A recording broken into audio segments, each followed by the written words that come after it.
Vamos retornando, galerinha, vamos retornando. Essa aqui é a nossa aula 2, né? A segunda aula de 2 aulas. Então, hoje nós estamos falando sobre um assunto muito interessante, que é a respeito, né, do direito autoral dos produtos, né? O direito intelectual, certo? Quando você produz algo, quando você cria algo. Tá? A gente está falando sobre isso, está falando sobre plágio, também a gente está falando sobre falou um pouco sobre pirataria. E aí, galerinha, você que está chegando agora, a nossa aula de hoje, o foco hoje, né, é a produção e o uso das mídias e da informação, certo? Então vamos dar continuidade aí ao nosso bate-papo, né, a nossa conversa de hoje. Certo? Então a gente estava falando sobre citação direta e a citação indireta.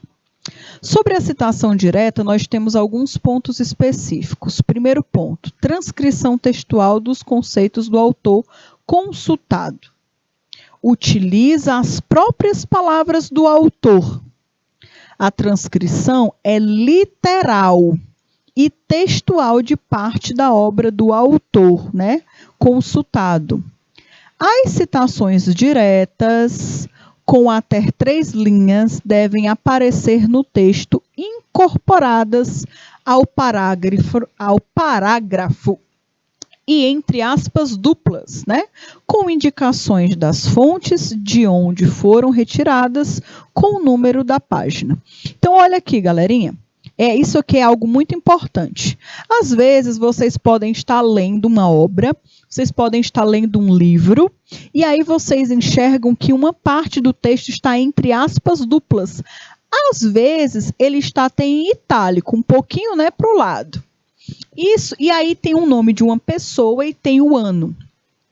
Então, aquilo ali está falando que aquele texto que está entre aspas duplas é um texto que foi escrito com as mesmas palavras, do jeito que aquele autor escreveu. Então, imagine aí que você está falando, né? Está falando sobre brasilidade, está falando sobre obras literárias brasileiras e tudo mais. E aí você quer citar uma parte, veio na minha cabeça agora, uma parte da obra, por exemplo, do Sítio do Pica-Pau Amarelo, né? De Monteiro Lobato. Então, você vai pega uma parte da fala, uma parte do texto do Sítio do Pica-Pau Amarelo, coloca entre aspas duplas, do jeito que está escrito no livro, e aí você coloca, né, o nome do autor e o ano. Isso é uma forma de escrever uma citação direta, por exemplo. Tá?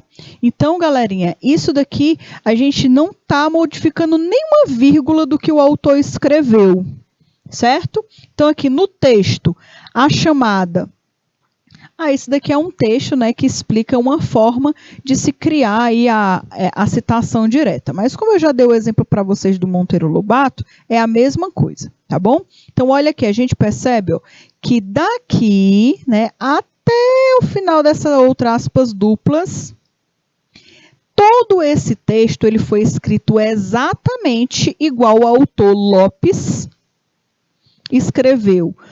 Esse aqui é o sobrenome do autor, tá bom? Aqui é o ano que ele escreveu e aqui é a página, ou da revista, ou do livro, ou do artigo que está se referenciando. Tá bom? Então, aqui, galerinha, é importante que a gente tenha atenção e saiba o que é uma citação direta. Deu para entender essa parte? O que é citação direta? Se você não tiver entendido, você pode falar que eu repito novamente. E aí, galerinha, ainda falando um pouquinho sobre a citação direta, isso aqui é importante porque vai ajudar vocês também lá na disciplina de projetos, tá? Tá vendo como aqui no curso técnico todas as disciplinas, de alguma forma, elas se conectam? Elas se conectam demais, pessoal. Então, um conteúdo que você acaba aprendendo na aula de tecnologia midiática, você vai utilizar na disciplina de projetos, por exemplo. Então, olha aqui, citação direta. As citações diretas, com mais de 3 linhas, elas devem aparecer destacadas no texto citado, certo? Com recuo de 4 centímetros na margem esquerda em parágrafo independente, né, um parágrafo independente, com letra menor que o texto, né, que está sendo utilizado, por exemplo, com espaçamento simples entre as linhas e sem, né, sem essas aspas, né, sem as aspas e sem itálico, com indicação das fontes de onde foram retiradas. Então, olha aqui. Aqui a gente tem um texto normal, ó, o texto aí com a padronização, né, com as margens comuns, normais. E agora, no meu texto, eu vou realizar uma citação direta, certo? Mas uma citação direta com mais de 3 linhas. Até 3 linhas eu só coloco entre aspas duplas, tá? Imaginei que eu quero colocar um parágrafo aí da história da Emília, né, da criação da Emília. E eu quero escrever aqui, certo? E esse parágrafo, ele tem mais de 3 linhas. Então, olha o que eu tenho que fazer. Eu tenho que respeitar a regra. Eu tenho que fazer um recuo de 4 centímetros. Olha aqui o recuo. O recuo de 4 centímetros, certo? Da margem esquerda.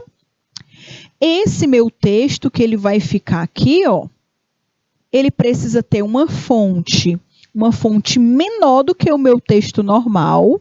Então, imagine que o meu texto aqui seja Arial 12.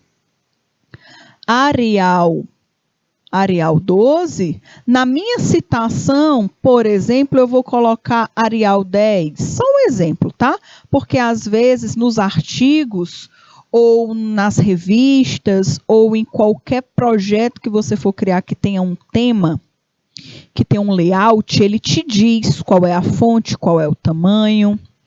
E aqui, pessoal, ó, outro ponto, né? Em parágrafo independente, com letra menor do que a do texto utilizado, com espaçamento simples entre as linhas, porque existe aí o espaçamento, né? De um centímetro, de 1 milímetro, então existe aí os espaçamentos entre uma linha e outra, tá certo? Que também isso vai muito do modelo do projeto, e que é o espaçamento simples, é o comum.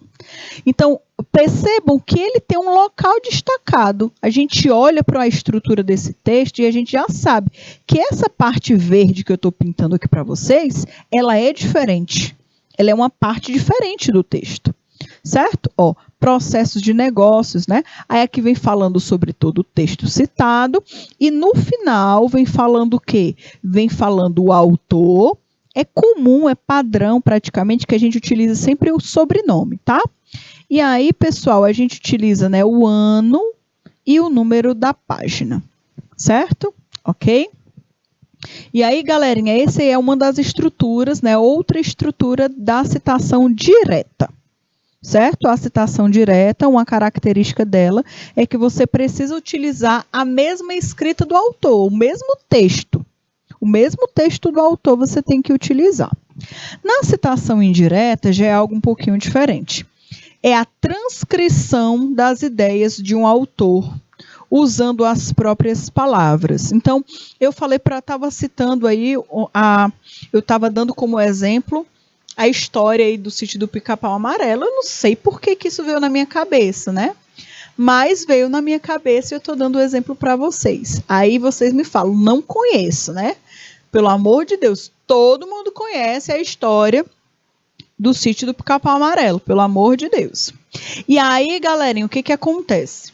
Eu quero falar um pouco sobre as obras literárias brasileiras e eu quero falar sobre a história do Sítio do Pica-Pau Amarelo. Eu li a história completa e eu quero citar, né? E agora eu não preciso escrever com as próprias palavras do autor. Eu posso escrever com as minhas próprias palavras, mas aquele conhecimento ele veio de algum lugar. Ele veio, por exemplo, de Monteiro Lobato. Então aqui eu cito Monteiro Lobato da mesma forma, mesmo eu colocando com as minhas palavras. Então, olha aí, é a transcrição das ideias de um autor usando as próprias palavras. Ao contrário da citação direta, a citação indireta deve ser encorajada, pois é a maneira com que o pesquisador tem de ler, compreender e gerar conhecimento a partir do conhecimento de outros autores. Então, a citação indireta não tem como você, né, fazer aí um artigo só fazendo citação direta, né? É literalmente só Ctrl+C, Ctrl+V.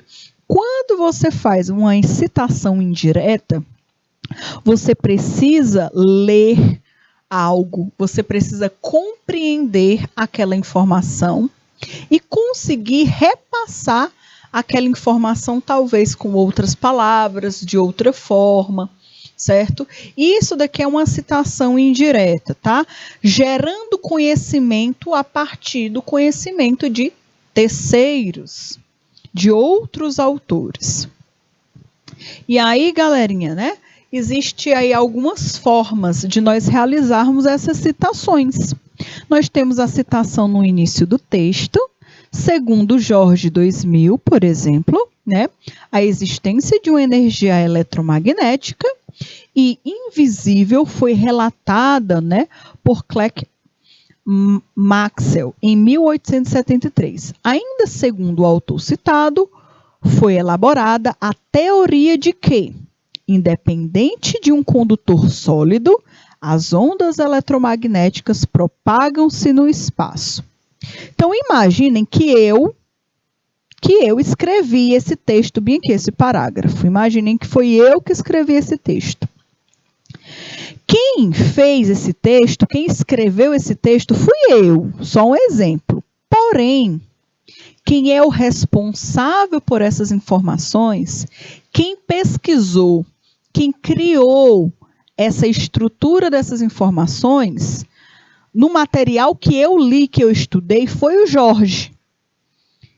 Qual foi o ano que o Jorge publicou esse artigo, essa revista, esse livro? Lá no ano 2000. Lógico que não foi o Jorge que descobriu que as ondas eletromagnéticas se propagam no espaço. Não foi ele que inventou, mas aí no livro dele ele deve ter citado outro autor, né? Que, querendo ou não, em algum momento vai chegar em quem criou, né? Em quem idealizou essa teoria. Então, pessoal, é importante que a gente saiba de onde nós estamos pegando a informação, se essa informação é segura, tá? E você precisa referenciar. Então, imaginem aí que vocês peguem o livro de vocês, se vocês colocarem o nome do autor e o ano que ele escreveu e o nome do livro, do artigo que ele escreveu, vocês encontram o artigo completo, o livro completo, né? Então, isso é importante, tá? Isso é muito importante para quem trabalha com a escrita de materiais. Citação no fim do texto é uma outra forma. Aqui a gente citou no início, a gente deu a ideia, a gente primeiro citou para depois passar a ideia, e aqui a gente passa primeiro a ideia e depois cita no final, certo? É as duas formas que nós podemos utilizar, certo? O mesmo conteúdo, o mesmo conhecimento, só que a citação, uma é no final e a outra é no início. Quem é que decide isso? Você, a sua escrita. A forma que você escreve é quem decide como é que vai acontecer, tá bom? Essa citação. Vai muito também da necessidade do escritor. O limite, né? E o limite do direito autoral vai onde? Qual é o limite desse direito autoral? O limite que perduram os direitos autorais, eles podem variar de país para país. Então, pode ser que, por exemplo, o direito intelectual que acontece, por exemplo, no Brasil, seja diferente do direito autoral que acontece nos Estados Unidos, no México ou em qualquer outro local. Pode mudar, tá? O limite que perdura os direitos autorais podem variar de país para país. Assim, o prazo se encerra, assim que o prazo, né, se encerrar, ele pode entrar no domínio público, que foi no caso do exemplo que eu falei para vocês do Mickey Mouse, né, do símbolo do Mickey Mouse. Para o Brasil, ressalta-se a Lei Nacional 9.610. Essa lei é que vai determinar quanto tempo e quando é que algo finaliza, né, o direito autoral. Até onde o direito autoral de alguém vai. Primeiro ponto, artigo 41 dessa lei, né, a Lei Nacional 9.610, fala o seguinte: os direitos patrimoniais do autor perduram por 70 anos. Olha aí, 70 anos.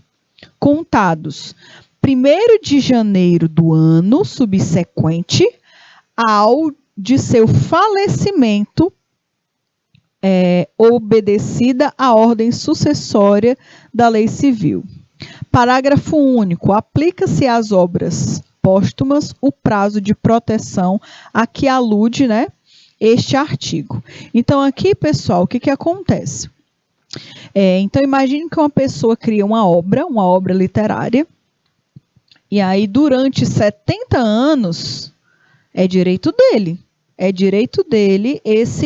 esse patrimônio, né? Patrimônio aí do direito da criação dele, certo? Então, durante 70 anos, no caso, tudo que for feito com aquele recurso precisa de alguma forma ou ser citado àquela pessoa, ou se for algo financeiro, precisa receber, né, um valor específico. A proteção dos direitos relativos à propriedade industrial, considerando o seu interesse social e o desenvolvimento tecnológico e econômico do país, ele efetua-se mediante alguns aspectos. Vamos analisar alguns desses aspectos. Primeiro ponto, a concessão de patentes de invenção e de modelo de utilidade. Esse é um primeiro ponto. O segundo, concessão de registros de desenho industrial. Terceiro ponto, concessão de registro de marca. Quarto ponto, expressão às falsas indicações geográficas. E o quinto ponto é a repressão à concorrência desleal. Quando eu estava lendo isso daqui, com relação à patente de invenção de modelos de utilidade, eu me lembrei de uma reportagem que eu assisti sobre algumas pessoas que inventaram coisas que revolucionaram. Como, por exemplo, há muitos anos atrás, os primeiros carros, não possuíam limpadores de para-brisa. Então, nas cidades que nevavam bastante, quando nevava muito e as pessoas estavam dirigindo, olha o que elas precisavam fazer. Sempre elas tinham que parar o carro, encostar o carro no meio-fio, né, do ladinho, sair do carro, limpar toda a neve, certo, da frente do carro e continuar a viagem. Um pouquinho mais adiante ela teria o mesmo problema, teria que parar o carro de novo, teria que limpar a neve novamente.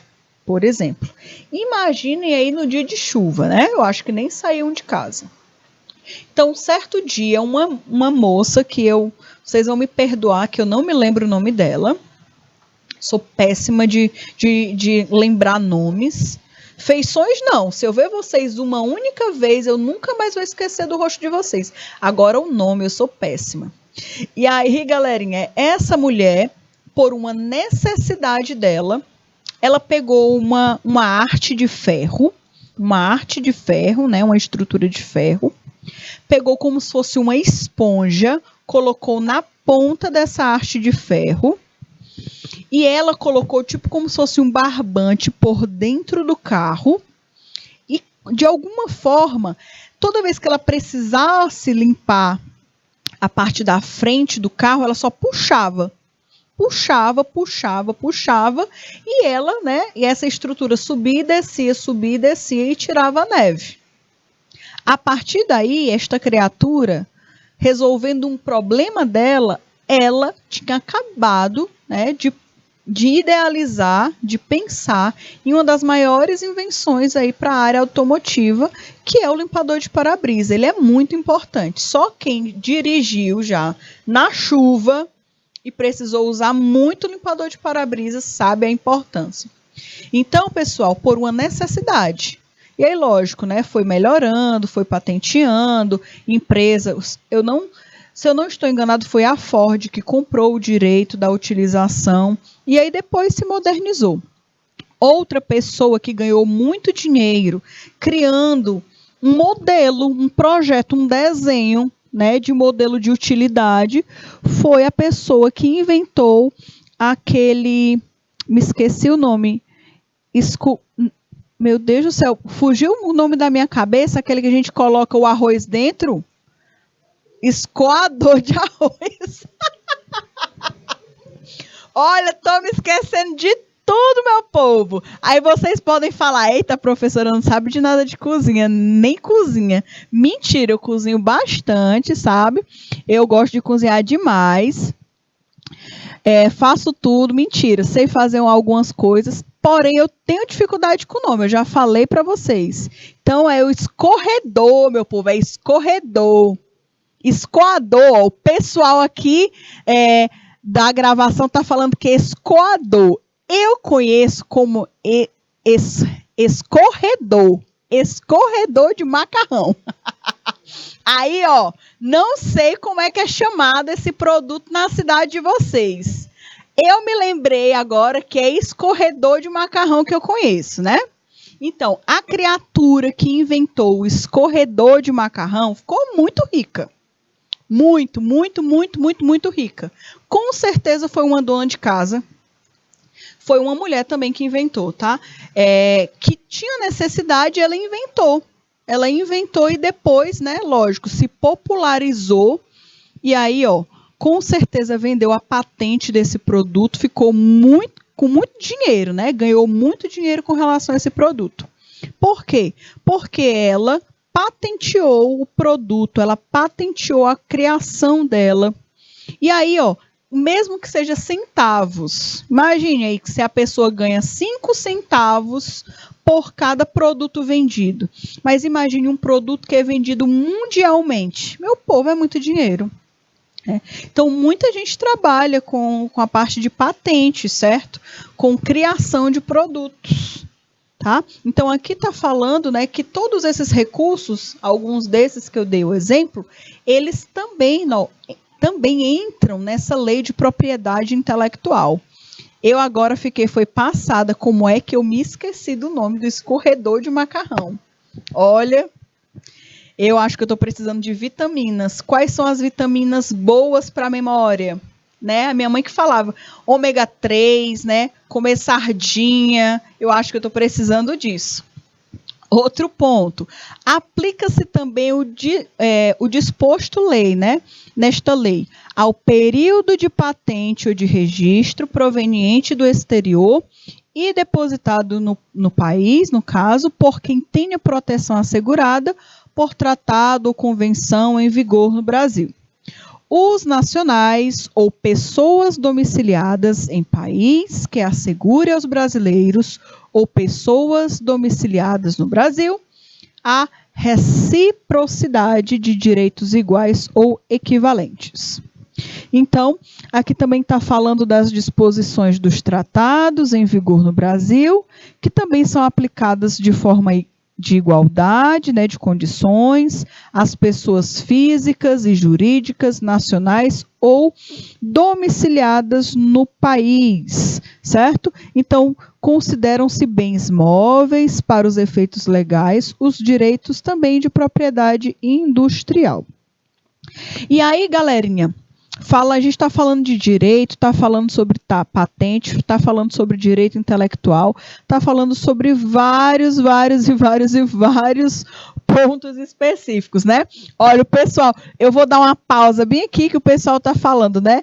Que está amando a aula. Eu acho que vocês estão amando os micos que eu estou passando hoje, né? Eu estou passando mico hoje, eu estou me enrolando, estou me esquecendo o nome das coisas, estou me esquecendo o nome dos objetos, das estruturas. Daqui a pouco eu me esqueço até o meu nome, certo?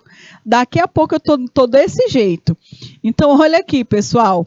O que é uma marca, né? A marca, para quem quer trabalhar em uma empresa, a marca, ela é algo que significa muito. A marca é a identidade visual de um negócio, né? É a alma do negócio, a marca. Tem marcas, eu vou dar um exemplo aqui para vocês. Eu vou desenhar, eu já falo que eu não sou boa de desenho, tá? Eu vou desenhar uma marca e vocês vão me falar o que é que essa marca, quando vocês enxergam essa marca, o que que vem na cabeça de vocês, tá bom? Eu não vou desenhar marca difícil não, que eu sou péssima de desenho, mas eu vou desenhar ela aqui. Eu acho que eu vou me garantir desenhando. Então, eu já acho que eu não vou me garantir mais. Quando vocês veem essa marca, não está muito bem desenhada não, mas vocês deixam passar, tá? O que que vem na cabeça de vocês quando vocês olham essa marca bem aí, essa imagem? O que é que vocês acham, meu povo de Deus? O que que vem na cabeça de vocês quando vocês veem essa maçã mordida? Me digam aí, né? Será que essa figura representa algo? Será que a gente precisa explicar muito do que essa marca está querendo falar? E aí, o que é que vocês acham? Eu queria saber desenhar as outras marcas, né? Mas eu não sei muito bem desenhar as outras para eu colocar aqui, não. Eu vou colocar... Não, vou esperar vocês me falarem alguma coisa, né?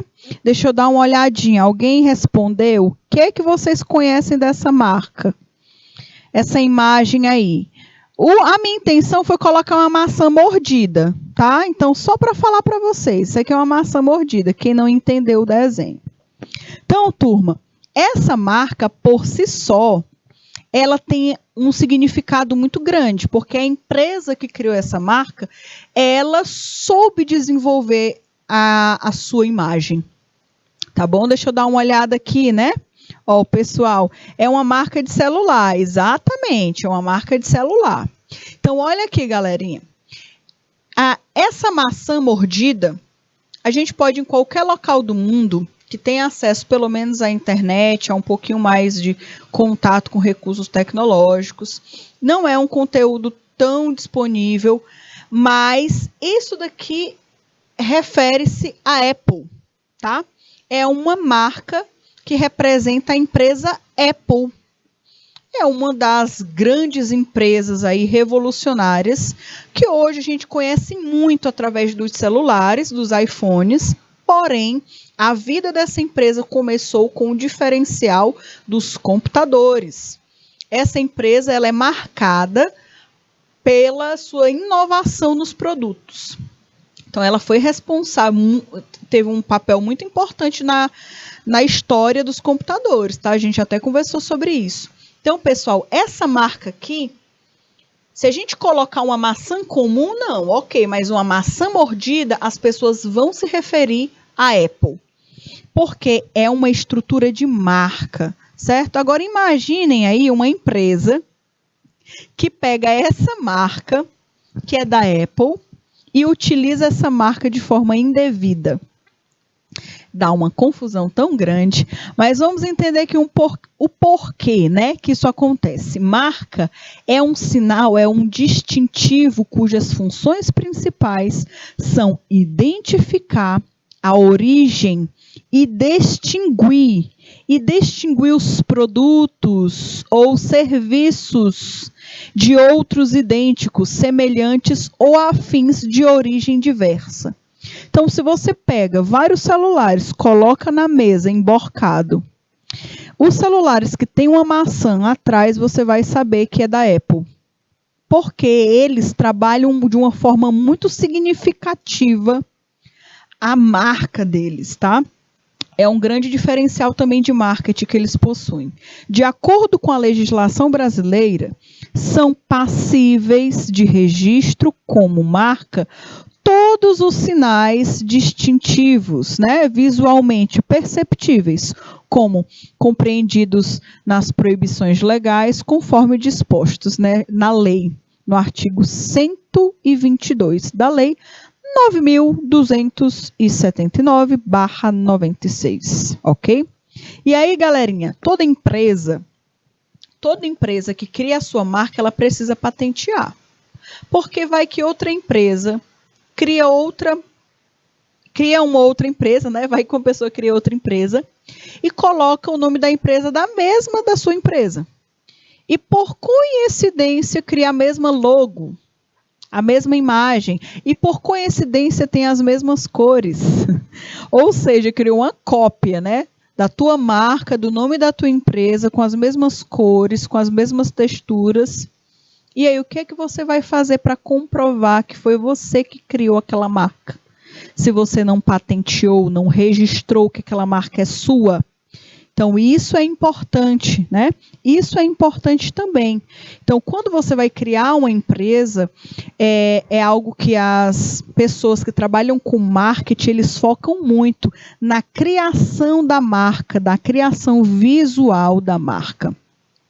Quando a gente mostra essas 3 marcas para vocês, essas 3 figuras, a primeira figura, eu vou colocar até aqui, a primeira figura, a segunda figura e a terceira figura. Não precisam nem vocês colocarem um nome especificamente, porque a segunda eu não sei. Eu sei de qual tipo é, né? De qual segmento é, mas o nome da empresa eu não sei, porque eu sou péssima de nomes, como vocês já sabem. Então, olha aqui, eu me expondo aí para vocês.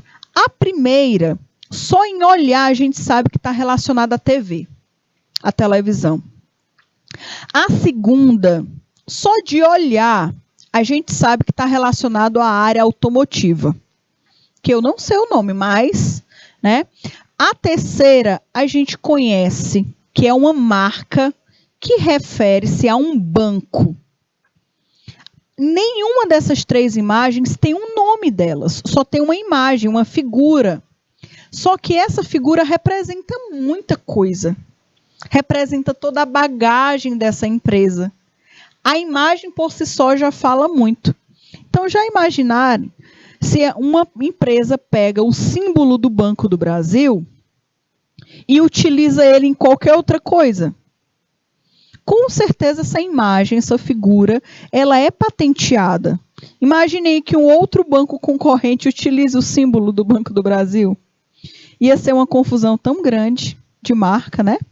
Então, olha aí, ó, desenho, imagem, figura ou símbolo. Qualquer forma fantasiosa ou figurativa de letra ou algarismos isoladamente ou acompanhado por desenho, imagem, figura ou símbolo, tá?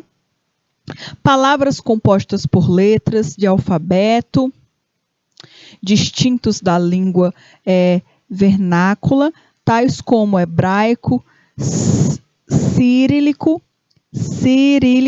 árabe, etc. Eita, que hoje eu tô danada com essas palavras, né? Tô me enrolando toda. Então, aqui, pessoal, de uma forma geral, para resumir o que está sendo falado nesse slide, é que independente, né? Independente de todos esses aspectos de marca, se é uma imagem, se é uma figura, se é um símbolo, que ele representa algo característico de uma empresa, ele pode ser patenteado, ser referenciado como uma marca, tá bom? Então, galerinha, é importante que a gente tenha atenção. Ó, ideogramas tais como japonês, chinês também. Olha aí, outras estruturas, né? Outras estruturas que só da gente olhar a gente sabe do que se refere. Marca mista ou composta, ela é o sinal constituído pela combinação de elementos nominativos e figurativos, ao mesmo, né, apenas por elementos nominativos cuja grafia se apresenta sob forma fantasiosa ou estilizada. Então, aqui no caso, por exemplo, o símbolo da Nestlé, esse nome Nestlé, ele é algo muito característico. Ele é algo muito... quando a gente olha a estrutura, né, a estrutura desse nome, a gente já sabe do que está se referindo. Certo? Marcas tridimensionais, né? Tridimensional é o sinal constituído pela forma plástica, distintiva em si, capaz de individualizar os produtos ou serviços a que se aplica. Então, só o formato tridimensional da figura, a gente já sabe do que vem na nossa cabeça. Me digam aqui, eu não sei se com vocês, mas quando eu olho essa garrafa aqui, ó, eu sei que várias outras empresas de refrigerante trabalham com esse mesmo tipo de casco de refrigerante. Mas na minha cabeça vem Coca-Cola, por exemplo. Tá? Então, galerinha, isso aqui já é algo que está na nossa mente. A marca foi tão bem desenvolvida que já ficou na nossa mente.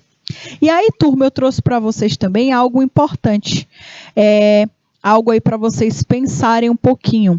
Que diante de toda essa realidade que a gente vive no mundo da tecnologia, no mundo da internet, no mundo das redes sociais, no mundo dos computadores, que todas as informações agora são guardadas nas nuvens, que são guardados em locais que você pode ter acesso de várias formas, e várias pessoas utilizarem as mesmas informações ao mesmo tempo, nós temos desafios. Desafios para manter a propriedade intelectual na era digital. Existem muitos desafios para deixar essas informações de uma forma íntegra.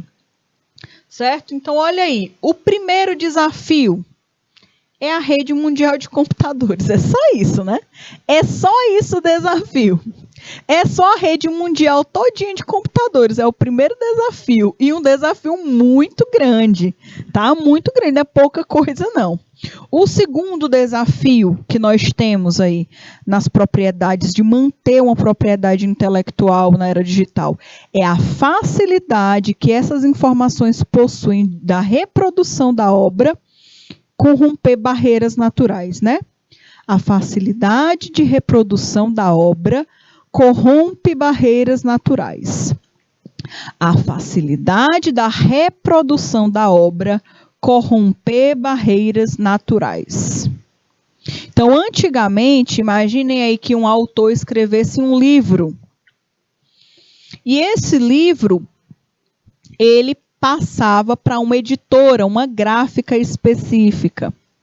Para ele acabar entrando no mundo da pirataria, se alguém quisesse, né, fazer piratear aquele livro, de alguma forma ele ia ter que subornar o dono da gráfica ou qualquer coisa do tipo. Não sei, conseguir um exemplar de uma forma incorreta, por exemplo. Tá? Era mais difícil. Agora, pessoal, com a internet, meu Deus do céu, o povo, né, cria um livro, passa tempo se dedicando para criar um livro, aí o autor tem a preocupação de deixar aquele livro acessível, mais acessível possível, porque ele quer que as pessoas consigam consumir a sua obra. Aí ele faz o livro de forma impressa, na capa simples, que é mais barata. Para aqueles que são amantes de livros, ele faz em capa grossa, né? Que é aquela textura. E ele falou, olha, eu quero ainda estender ainda mais. Vou vender baratinho para todo mundo ter acesso. Eu vou vender na forma digital. Na forma digital, que é 20% do valor do total do livro. Mas vou vender. Aí ele vende da forma digital. Então, esse autor tentou deixar de uma forma mais fácil esse recurso disponível para diversos públicos. Aí vai uma criatura de Deus, pega o livro digital e simplesmente aí, ó, deixa livre para todo mundo, né? Deixa aí para baixar, libera aí nos drives da vida e tudo mais, tal, teretetê. Aí tem gente que ainda pega, que ainda vende. Certo? Isso daí é o desafio que está sendo falado aqui no segundo ponto, né, das barreiras naturais, que é muito mais difícil com a internet. Terceiro ponto é a facilidade da distribuição. É que eu acabei de falar para vocês. Quarto ponto, a aplicação da lei. Como é que a gente vai conseguir saber qual foi a primeira criatura que distribuiu o material na internet? Rastrear isso daí é complicado, né? Aplicar a lei é complicado nesse aspecto. A propriedade intelectual não é interpretada universalmente. Esse é outro aspecto. Aí nós vamos falar um pouquinho sobre cada um desses 5, tá? Primeiro ponto, quando você cria produtos digitais, eles podem ser copiados e distribuídos em qualquer parte do planeta. Esse aí é um dos problemas da rede mundial de computadores, é a facilidade da propagação daquele material. Interpretações, estatutos a respeito da propriedade intelectual variam de acordo com o país ou região. Podem variar até entre estados, né, de um mesmo país, por exemplo, né, dentro dos Estados Unidos, por exemplo.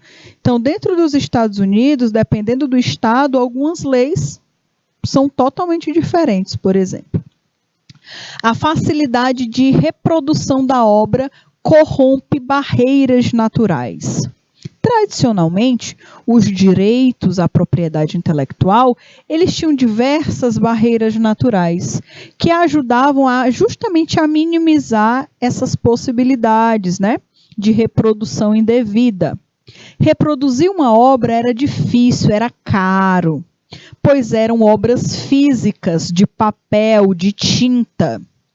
O custo de imprimir e de distribuir um livro protegido, né, pode ter sido o suficiente para convencer os que poderiam ser infratores a repensar melhor antes de roubar uma obra. Então, era mais complicado você conseguir roubar uma obra impressa, tá?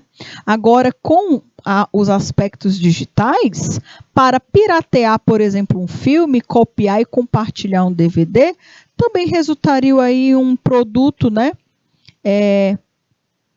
No caso, de uma forma inferior, a qualidade de uma forma inferior. Outro ponto, né? Outro aspecto que prejudica muito aí é a facilidade de distribuição. É mais fácil reproduzir de maneira ilegal produtos digitais protegidos pelo direito autoral e também distribuí-los, né?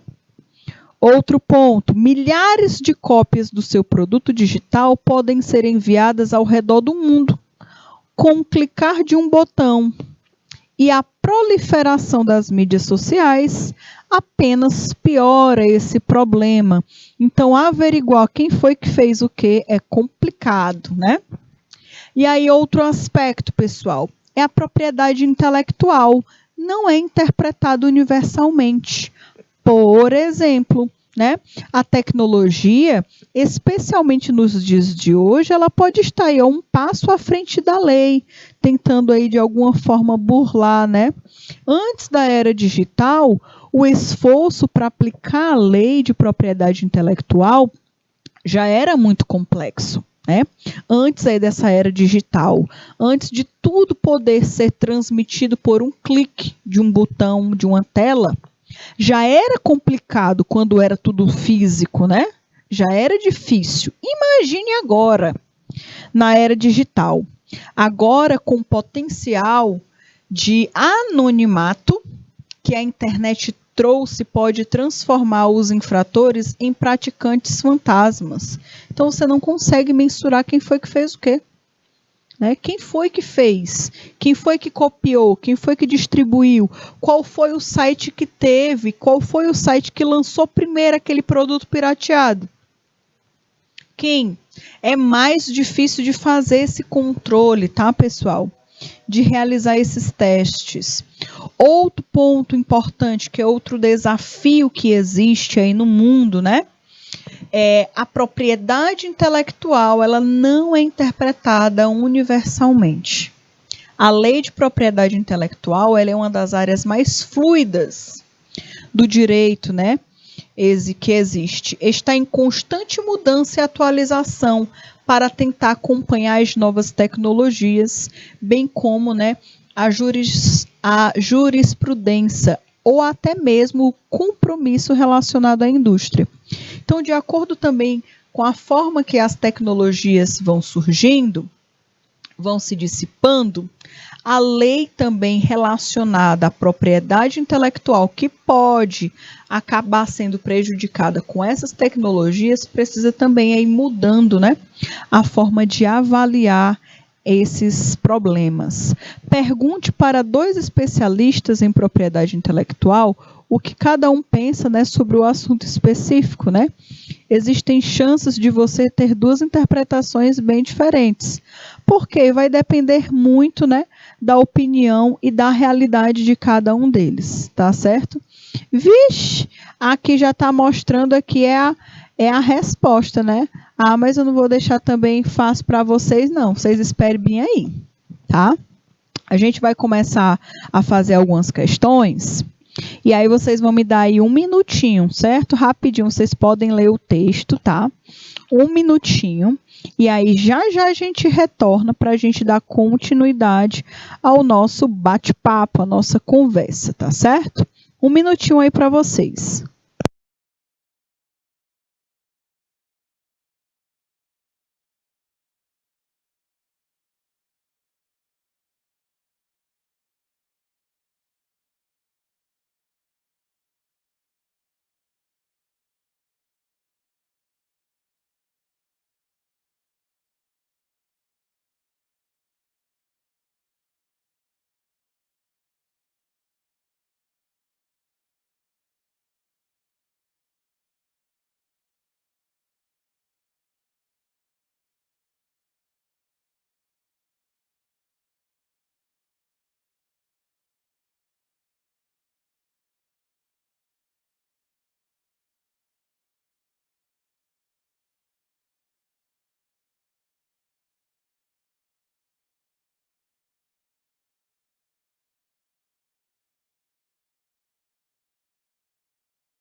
Pronto, galerinha, já deu tempo aí de vocês, né, lerem, e aí a gente vai resolver agora algumas questões, tá certo? Que eu trouxe aqui para vocês, pessoal aqui da edição se garante demais, esse povo se garante demais. Então, olha aqui, a gente tem a primeira atividade, tá? E a gente vai analisar e vocês vão me ajudar a tentar responder essas questões, para ver se vocês estão se garantindo mesmo, tá bom? Olha aí, atividade de número 1, number 1. De acordo com a Lei de Direitos Autorais, são lícitas sem, olha aí, ó, sem o consentimento do autor. Assinale C, né, para as certas e E para as erradinhas, ok? E aí, vamos lá. E aí, vocês fiquem ligados com relação às alternativas. Primeiro aí, ó. De acordo com a Lei de Direitos Autorais, são lícitas sem o consentimento do autor. A primeira aí, a reprodução da imprensa diária ou periódica de notícias ou de artigo informativo publicado em diários ou periódicos, com a menção do nome do autor, se assinados e da publicação de onde foram transcritos. Esse aí é o primeiro ponto. Vocês acham que essa afirmativa está correta ou está errada? O que vocês acham? Vocês me ajudem, viu? Aqui está falando aí, ó, que é como se fosse, né, a criação de diários impressos, periódicos, de notícias e artigos informativos, publicados em diários, com a menção. Aqui está falando quem foi o autor, o nome do autor, tá bom? Se assinados e da publicação de onde foram transcritos, por exemplo. Esse aí é o primeiro ponto, tá? Eu não sei, vocês vão ter que me ajudar a descobrir. O outro ponto está falando assim, ó, a reprodução em um só exemplar para uso privado do copista, desde que feita por este com o intuito de lucro. E aí, o que vocês acham? A reprodução em um só exemplar para uso privado do copista, né, da pessoa que copiou, desde que feita por este com intuito de lucro, com o intuito de lucrar mesmo, tá? O que vocês acham? E aí? Vamos lá, a terceira questão, né? A terceira parte da primeira questão ainda.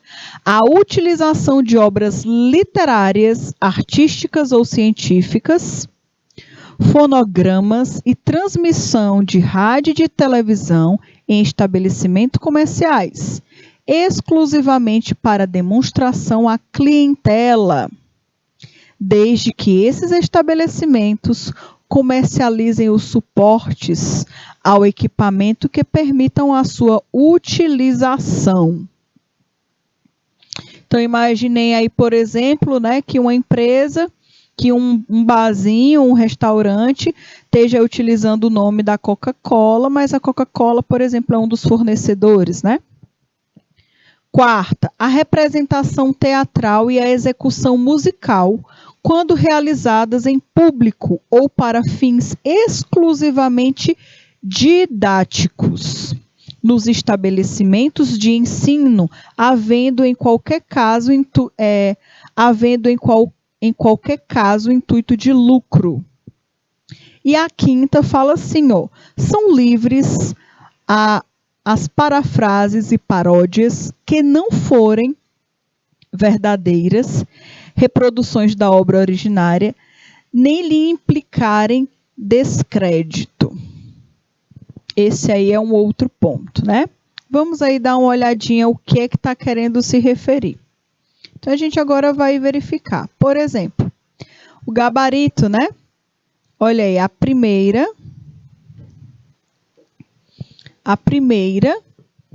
ela está correta, certo? Ó, a primeira afirmativa aqui está correta.